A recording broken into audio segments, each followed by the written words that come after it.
Thanks. Leander, at the back, can you shout outside and tell everybody to come in? Thanks.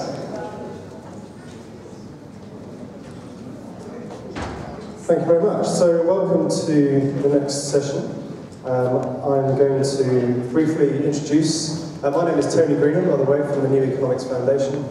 I'm going to briefly introduce the 4 speakers that we're going to have, plus one over Skype, hopefully.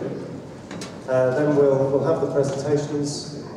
We'll take questions from Richard Werner, who's appearing over Skype, immediately after his presentation.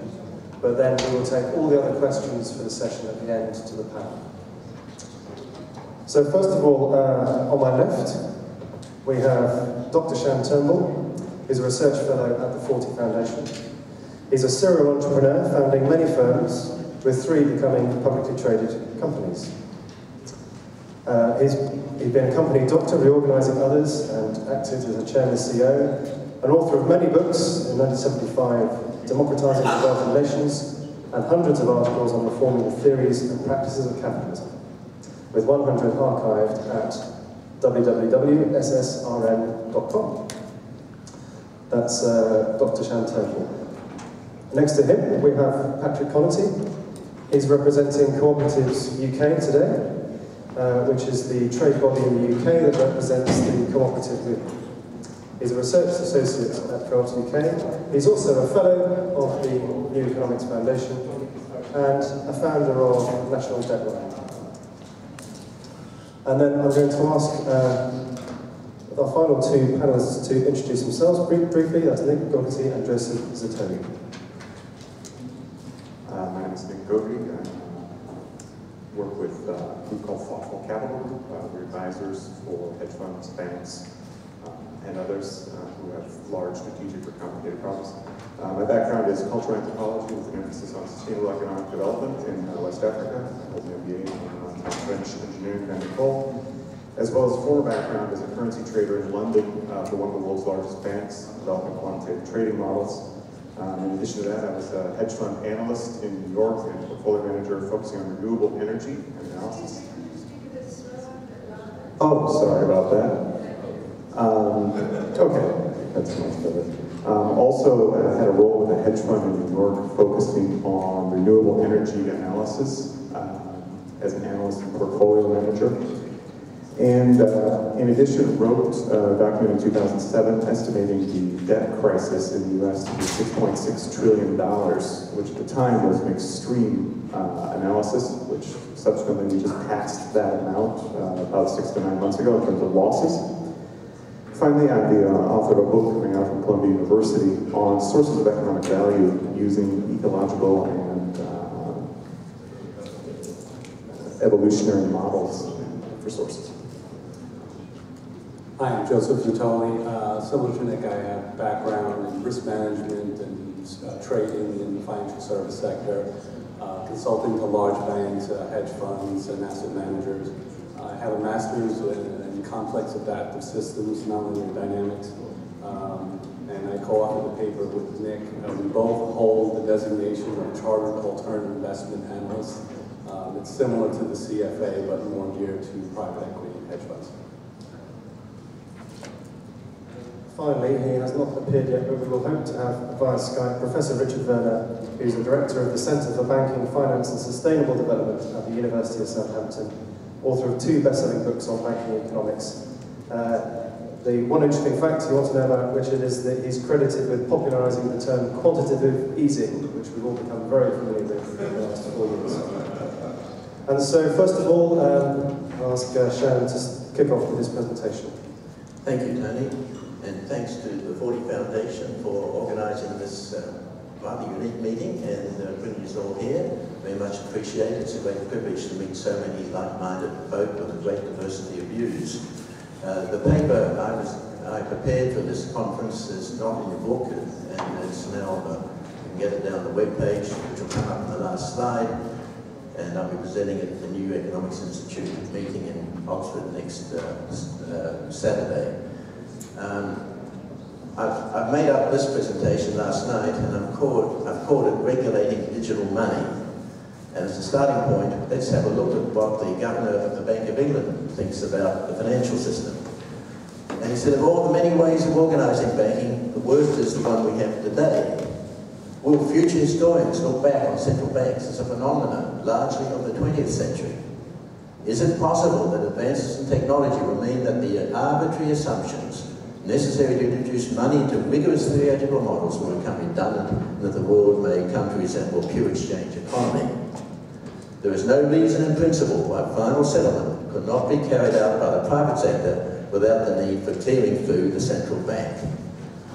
So what the governor of the central bank is really saying is, tomorrow's money is going to be digital, it's going to have a profound disruptive effect and create decentralised banking to make central banking obsolete. And when he talks about the last statement, there's no reason why you can't have settlement without going to the banking system, is exactly what happened in Australia when we hadn't discovered gold and when we didn't have printing presses. We were a convict settlement and the free traders, if you got a haircut, the guy would pay by issuing an IOU, and that IOU would be used by the barber to buy his bread. But the barber would countersign it to the baker. The baker would countersign it to give it to the farmer who grew the wheat. And the more counter-signatures that got on that bit of paper, it was mutual credit, created a mutual credit association that everybody accepted. So that's, and the bit of paper would circulate as a currency. Now that's bottom-up credit creation. Money create democratic credit creation. Maybe that's the sort of future of money that we should be looking for. The problem is you need to have a third. In today's modern society, you just can't, when we don't know each other, we need trust. And to get trust, we need credit insurance. So the missing thing is not banks, but credible credit insurance. And the cost of the credit insurance, if it travels with the note, what do you get? Cost of carrying money, demurrage money. So this is the sort of vision that electronic money allows us to consider. So the questions I want to ask are, how will money be created? And I've just discussed that. What might money be used for? What form should be accepted? And how should money be regulated? Should money seek to correct the biggest market failure the world has ever seen? That's what Lord Stern said about climate change. Money creates prices and value and costs. And what Lord Stern is saying, the present monetary system has created the wrong values. We're having gross misallocation of resources because the money you create defines the market system. We've got a market system which has the biggest market failure in the history of society. So, what are the criteria for regulating money? I've got 9 suggestions here.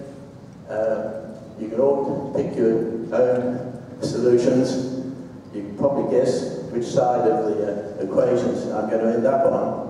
And what I'm suggesting is that we're talking to policymakers around the world, talking to governments, we should present these criteria and say, which way do you want to go, what do the people want, and when do we want it, and when do we get it? And so we're talking about, are we a complementary or replacement currency?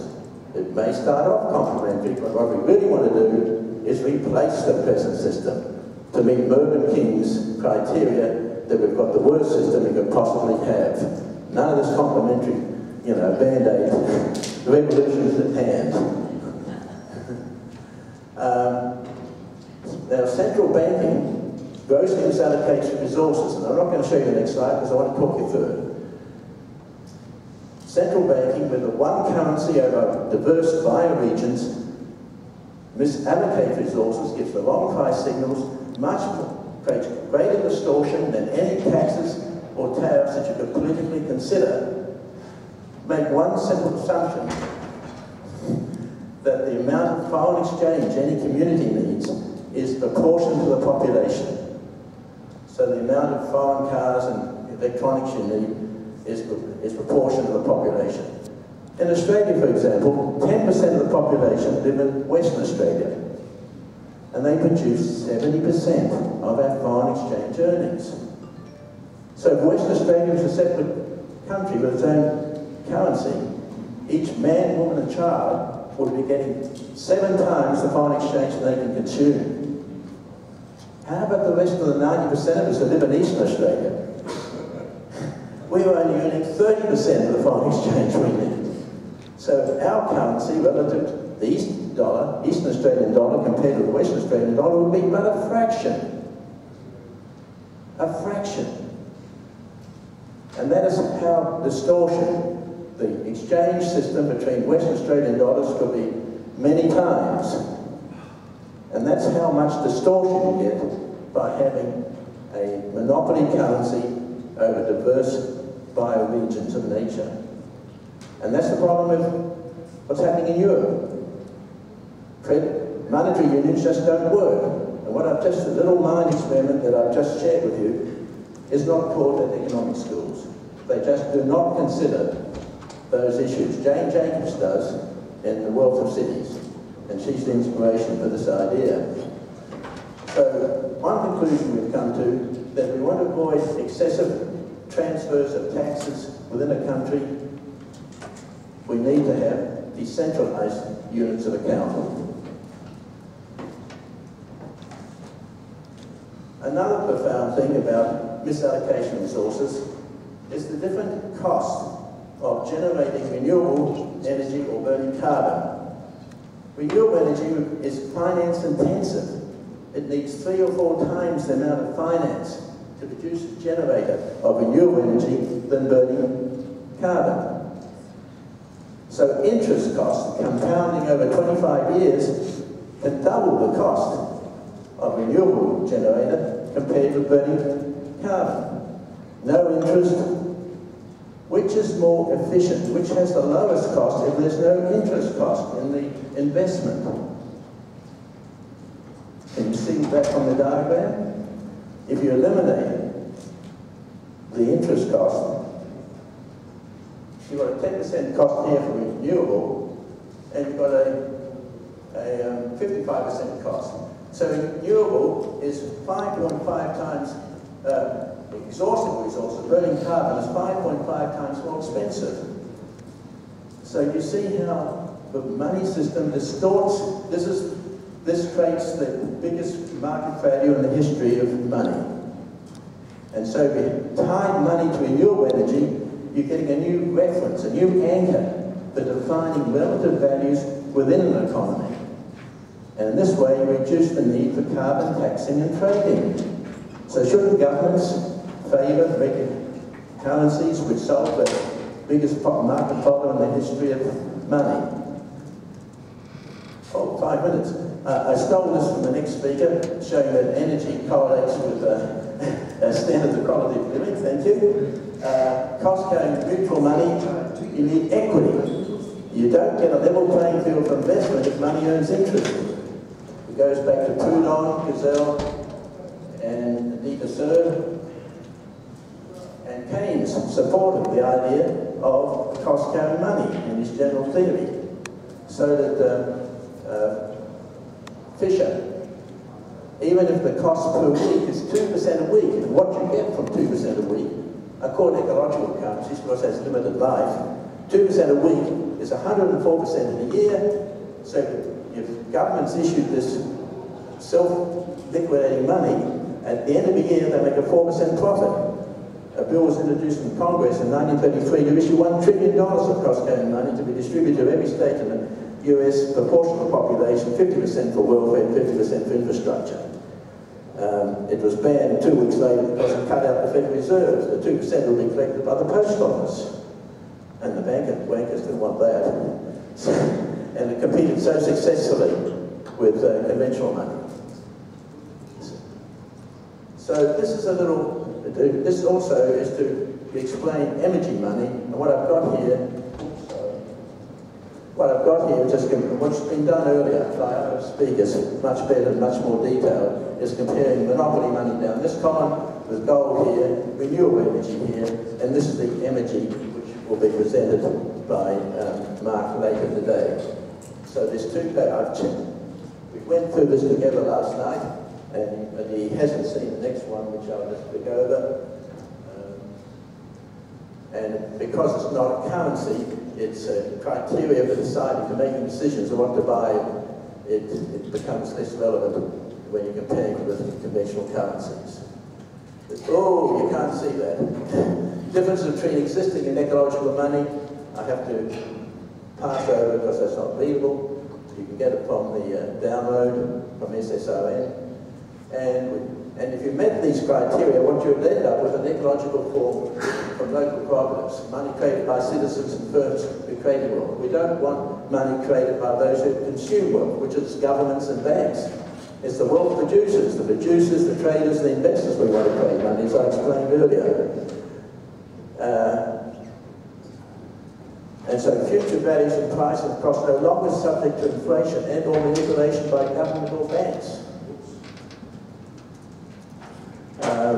Credit insurance cooperatives established in each bioregion, elimination of central banks and crisis from external contagions, green money transacted through cell phones that bypass big banks, bioregional credit unions and savings associations replace banks. Now remember, there's 500 million cell phones in Africa capable of storing and transacting money now. It's just that the developed world hasn't got it, isn't familiar with it, but it's inevitable that it's going to come. Tony's looking at his watch. What's that? Oh, I've got 5 minutes now. So what we want to do, we want a monetary system which creates market prices, which provides incentives to distribute humanity over the planet according to the environment's ability to sustain society. Have you got that? If we want markets to regulate the global society, if we want a sustainable society, we've got to look at the capacity, nature's capacity to sustain society, and that's highly dependent upon energy. It need not be the only one, but it is a crucial one if you're concerned about global warming or climate pollution. So these are criteria which I don't think have been discussed at the conference yet, and so it's one of the things that you keep in mind. And the renewable energy in each bioregion determines the economic values and how markets allocate resources. Quality of modern life depends upon energy consumptions, and we want markets and forces to distribute the plague of people on the planet on a sustainable basis. And it really means we've got to have degrowth and reduce the carrying capacity of the planet from about 8 billion down to about 3 billion. Now that's another topic, another paper which I have on SSON, how to distribute income without work or welfare by changing the nature of property rights. So you have ecological property rights to money, land, and buildings and firms. So you distribute global income to property rights rather than taxes, welfare, and big government. So that's another paper. Green money facilitates achieving prosperity without growth. So instead of looking for full employment, you're looking for fulfillment in employment or leisure. The inconvenience of green money having different regional values is overcome by inbuilt cell phone facility to execute exchanges. Green money reduces the bias to hold money rather than a means of great prosperity. Reduces or eliminates the need for carbon or taxes. One point I didn't highlight, that new technology introduces all sorts of new options in considering a financial system, which is where it's missing. Okay, it's missing. But as soon as you get digital money, you have the options of holding it in a cell phone. You have the options of instant conversion. The inconvenience of having different units of value in different bioregions is overcome. It's automatically done. So the cell phones, you don't need ATMs. You don't need bank branches. It's personal. You have contactless trading. Now the trouble is we don't want Google purses or Microsoft purses to rule digital money. It's got to be on a non-profit basis, and this is the most important thing, that all the major apps and computer people are providing the options of holding many currencies in you have flyby points, fiat money, and credit values. And so digital money introduces all new options which haven't existed in the past for designing a democratic, sustainable financial system. So I'll leave it there and thank you very much.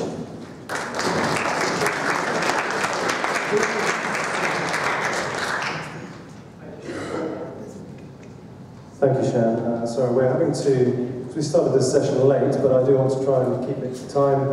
The presenters have had to shave their presentations by a few minutes, and we're also on a time pressure to get Richard Vernon now to join us over Skype. And he has approximately 20 minutes.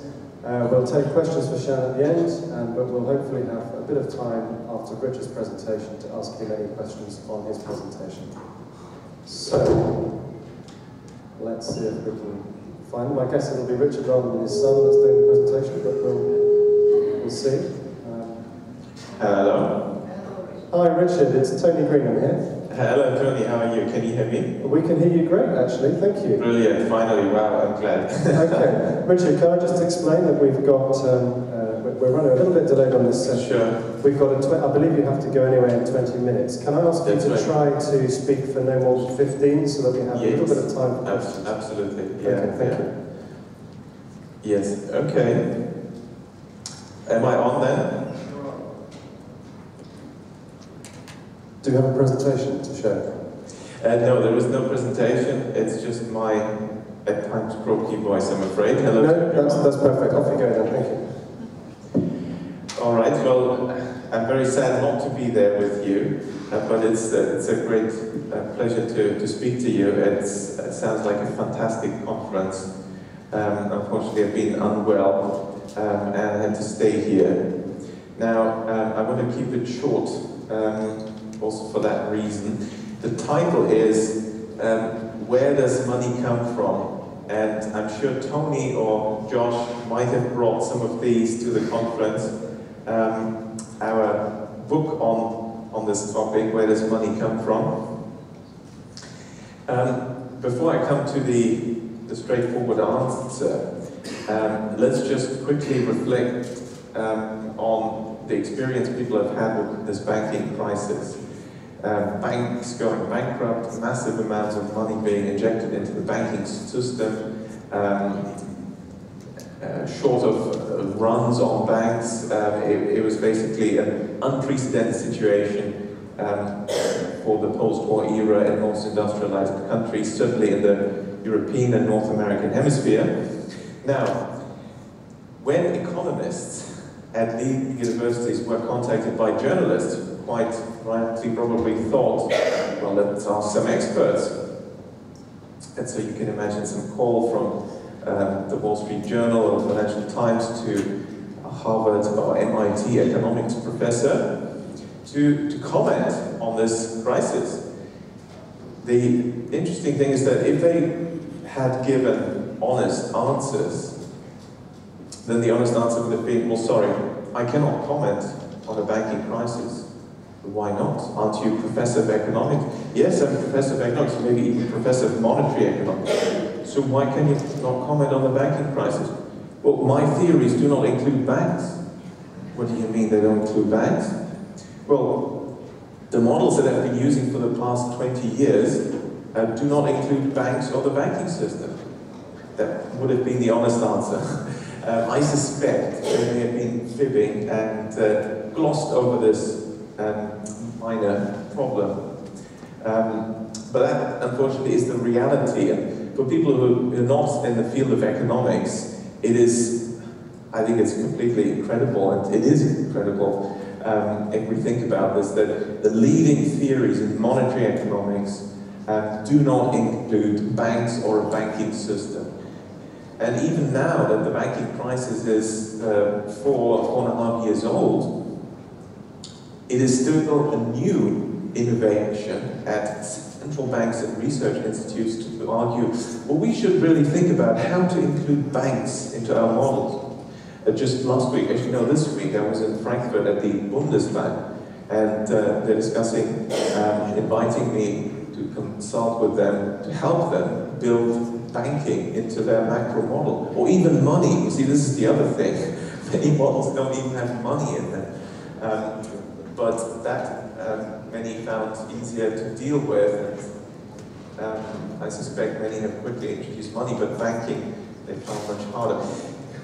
Just for people to fathom this strange reality, how is this possible? That the leading textbooks and leading scholars, leading courses in macro and monetary economics do not include the banking system. It seems just mind-blowing. And this is true worldwide in the leading institutions. So you have to understand the methodology followed in economics, monetary economics, macroeconomics, economics in general. The methodology is the deductive approach. And this approach says that we want to be very rational and very proper about this, so we start with first principles, axioms. Axioms are things that we all know to be true, so no argument, such as individuals maximize their own utility and are rational. And then we add assumptions. Now, of course, the axioms, they're true, therefore we don't have to check them. And if we did check them, we find they're not true. Then we add assumptions, which are things that from the beginning are clear are not true. And then you build a model. And that is the methodology. Of course, that will strike anyone from other fields, and I believe there will be engineers and scientists and physicists at this conference as well, as totally unscientific. And if it strikes you as unscientific, well, certainly from the natural sciences, this would be a natural response. Because of course the prevailing methodology in the sciences is the inductive methodology, where we start with facts. Eta, we analyze them, we try to discern a pattern, we then develop theories, we then test them with reality. But this is not how economics has worked, and mainstream leading economics has worked for the past 30, 40 years.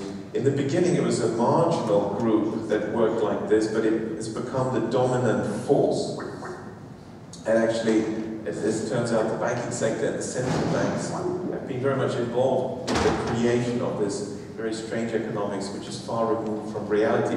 Now, this deductive approach is logical, consistent in its own dream world, but it is basically a dream world that has nothing to do with reality. It's fiction economics.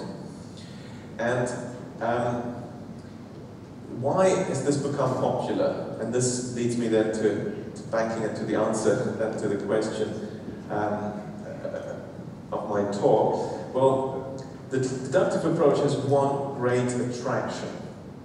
It is supremely suited to manipulation. If you have preconceived conclusions that you'd like to arrive at, then the preferred approach must be the deductive approach, because what you do is you work backwards. You start with the conclusions, see what model can come up with these, and then present the assumptions that justify this theory, which is of course unscientific. And if we then adopt an inductive approach, let's see what we get. Well, the very first thing you observe when you look at the economy is there is money, no doubt. Money is important. And there are banks, which must strike many economists as surprising. And then we need to ask the question, how do banks work? And this really is the answer to the question, where does money come from? The reality that we have, the system that we have, the monetary system that we have, is not one that you could really dream up if you start with axioms and assumptions, because it's not really a very rational or even very efficient system. And perhaps that's why the deductive approach is so popular, because that's the only approach with which you don't have to recognize reality. So, how does money work? Most people think money comes from the central bank, but that's only 3% in most countries in the UK of the money supply. So, who creates the 97% of the money supply and decides how much and to create it, who to give the money to? Well, the fact is, this has been privatized a long time ago. There have been debates about privatization of this, that, and the other, mostly under false premises and equally fraudulent economic models, but there's never been a debate about the biggest privatization, which has been the privatization of what used to be a sovereign right to create and allocate the money supply. It's done by private sector actors, namely the banking system. Many older textbooks that do have a little bit on banks in them will give you a story that's called fractional reserve banking in America. And some of you may have heard about this. That's peculiar enough, but it's not the story. The story is this. Let's say a bank receives a deposit, a new deposit, £100, $100.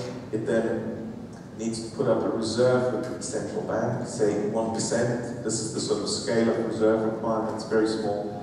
And then you can lend out $99 to a borrower. So banks, as you see, are just intermediaries. They receive the money on the one hand, they hand it out to others, and so they shouldn't have an economic impact. That's, by the way, the rationale why banks are not included in economic models, because they're supposed to be neutral, not affecting things, just handing money on.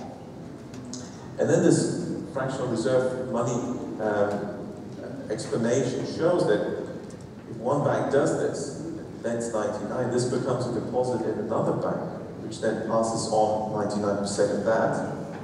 And so the numbers get ever smaller, but in aggregate, the money goes around and there's more money circulating in the economy. This is called the money multiplier. Now, that analysis does show that the banking system creates money. What it does not show is that each individual bank actually creates money, and if you show what really happens, it will be much easier for people to understand.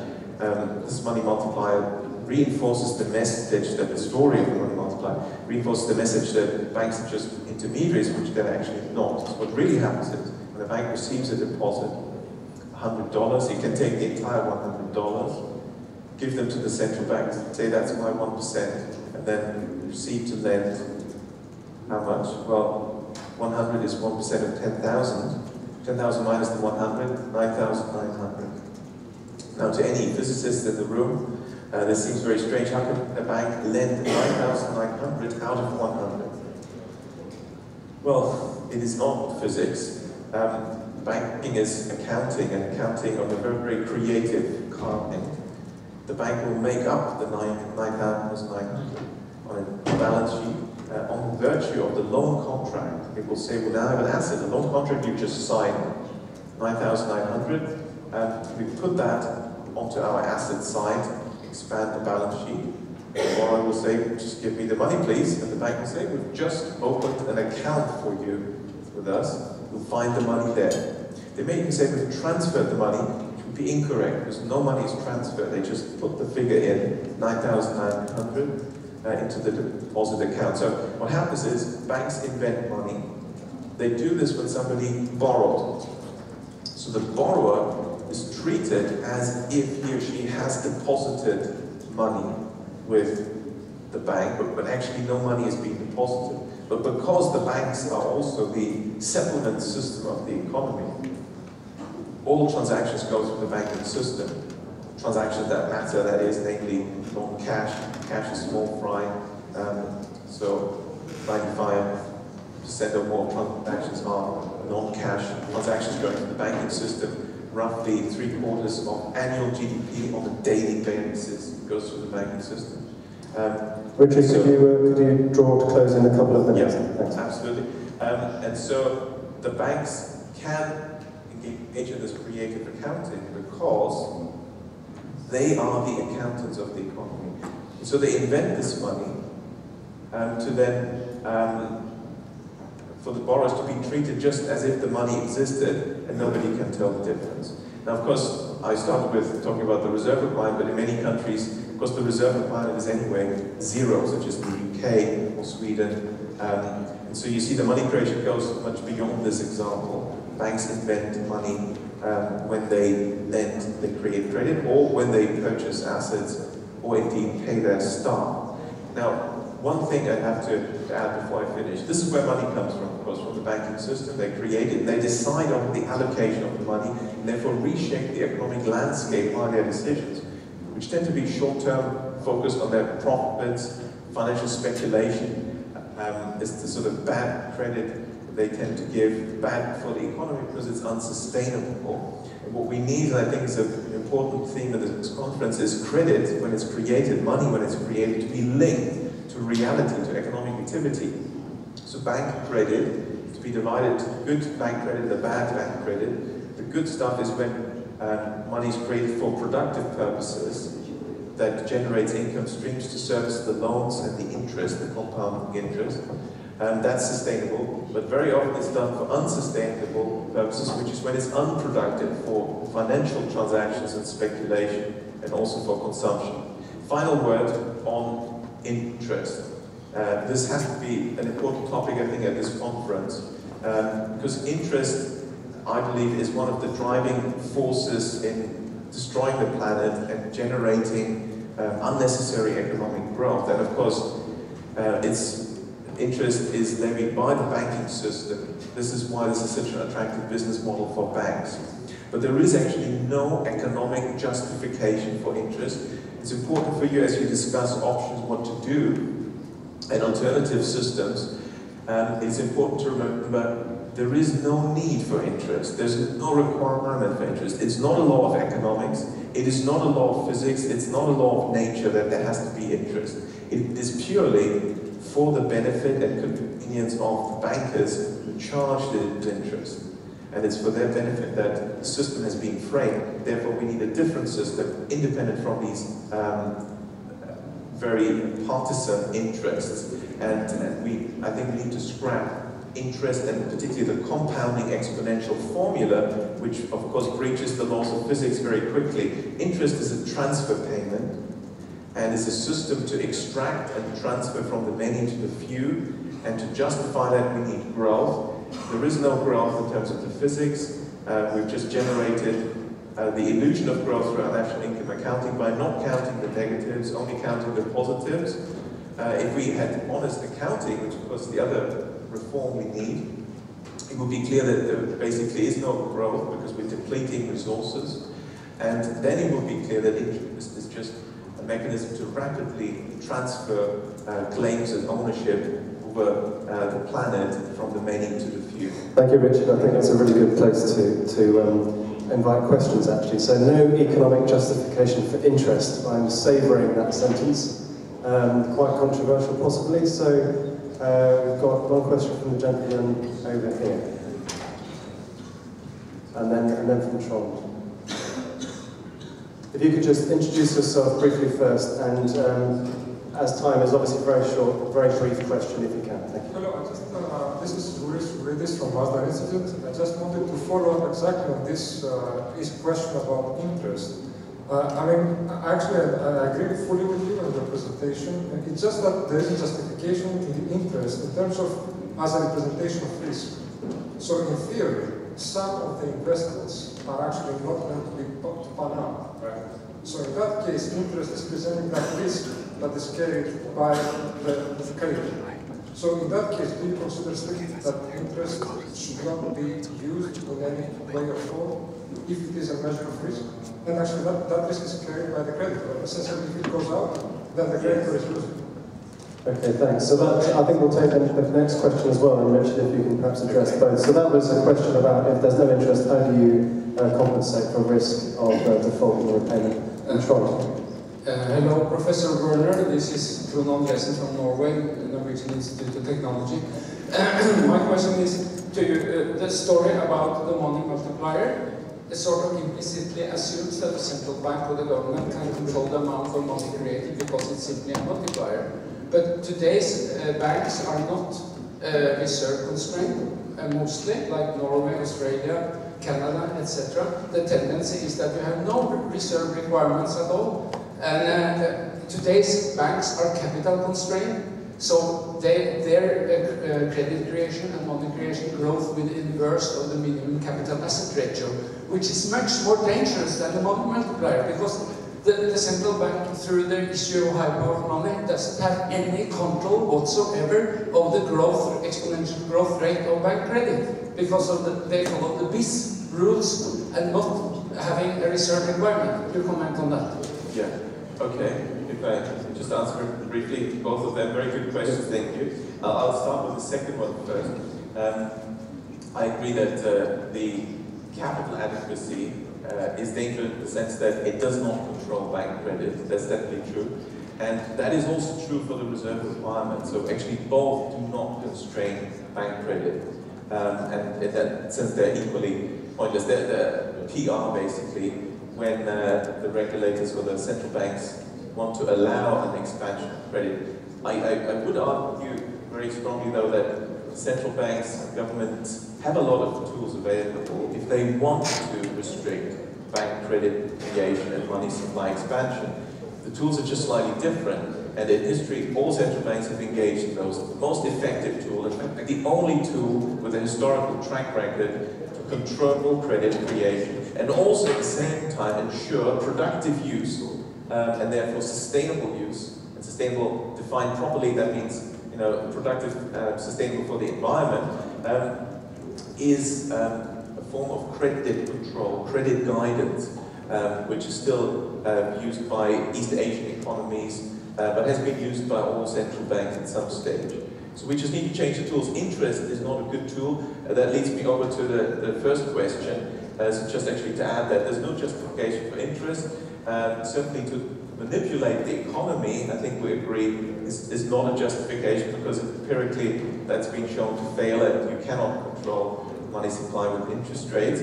But what about risk? Isn't interest needed as a justification for risk or a mechanism to make sure there is a proper assessment of risk or reward for taking risks? Well, this is of course the standard approach, standard models of risk management and risk measurement and so on. And I think I should quote Alan Greenspan here, who said in Congress, on the record, on oath, that he thinks the modern approach to risk management, the entire intellectual edifice has collapsed. I think, of course, the banking crisis shows this. So, what is risk? Finance has defined it wrongly anyway, there are alternative models. So the short answer is we can handle quite easily the issue of how to allocate resources and how to reward those who supply resources. Remember, banks don't supply the resources because they create credit out of nothing. They don't need to be rewarded for that. But it is true in society, as you allocate real resources, you have to have a proper cost-benefit analysis, but it's precisely the problem of interest that it didn't do that. It did not correctly reflect the true costs and benefits to society and the true risks to society as we've seen. And that's why too much money goes for bad transactions which create asset bubbles, banking crises, and accelerate as a result the transfer of money from the many to the few. Thank you, Richard. I just want to squeeze in one more question from Professor Michael Huston. Richard, will an alternative currency solve the problems that you're discussing? And if the problems you're discussing are solved, do you need an alternative currency? Well, on the first part of your question, of course, Michael, good to speak to you, it depends on the type of alternative currency. And I believe this is why from the beginning I really like this conference, the theme of the conference, that linking it to energy is a very sensible idea. Frederick Soddy has done work on this, he's a chemist, and I think any natural scientist would start to think in those terms. We need to look at what's the physics, what is actually happening, and then make our economic system, bring that more in line with the reality of the world and the physics of the world. So the second part, then you turn it around. If we have solved these problems, do we need an alternative